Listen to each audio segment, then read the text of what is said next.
There's a group that's building private schools just outside of Denver, the Girls Athletic Leadership Schools, and they're building private schools for girls, and what they want to do is incorporate movement and learning all day, right? There is no part of the day that doesn't have some sort of movement or activity level and learning combined. And they had a sort of think tank summit session outside of Chicago in Naperville with the Learning Readiness PE, and the CrossFit Kids went there as well to have sort of a think tank session on how you can do this. How can you implement movement every day? What type of workouts would you do? What types of things could you do to make it fun so it's not boring, not a doldrum for the kids? And at the end of that weekend think tank, they had asked CrossFit Kids to do 6 years of curricula for their class.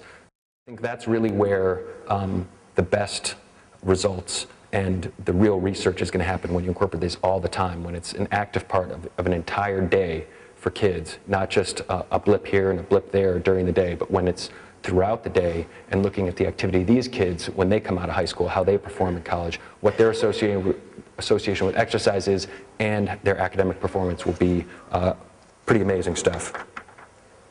And just to cover briefly Lisa Bakshi's article, which was pretty cool. She's a second grade teacher here in San Diego, in Barrio Logan, I believe it is, and she decided to do an experiment with her class. She had 22 second graders, and she decided she was going to take her class and she was going to do CrossFit Kids with them and compare her stats with the other second grade classes.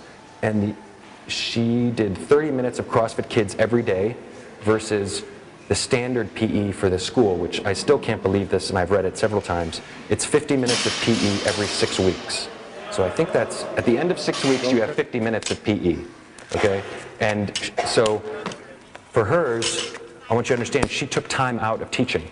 So 30 minutes of her teaching day was eliminated and replaced with CrossFit Kids, whereas the other class had full teaching and had their normal 50-minute gym period every 6 weeks. So her results that she writes in this article, math went from 85 to 100% proficiency, never seen before. It's an English as a second language school, so English proficiency went from 24 to 36%, pretty impressive. And again, all with less teaching, right? She taught her kids 30 minutes less every single day, right? Not 30 minutes less once every 6 weeks. Yeah, it just, they were engaged, right? The kids, I mean, for whatever reason you're going to call it, if you're going to call it their brain changed, their new neurons grew, or there was more blood in their brain, or however you want to call it, they were less fatigued, it worked, right? That's the key thing. And so CrossFit Kids, you know, is really at the forefront of this movement, right? Being associated with the Girls Athletic Leadership School, in connecting this idea of moving and learning. And it includes everybody, because everybody's starting at the low weight, right? And you see gains sequentially all the time. So it's self-reinforcing. These are all great things. And for incorporating the knowledge into your class, you know, for those 20 minutes after you're done working out, that's when you really want to have the kids be associated with learning. So here at Brand X, there's a study room behind the gym next door where the teens work out. And for the 20 minutes after the workout, they're studying their worst subject, right?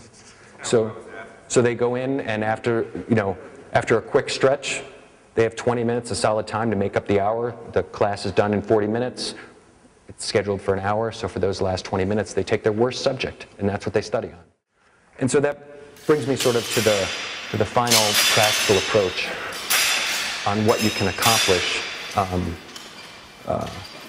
when they're studying.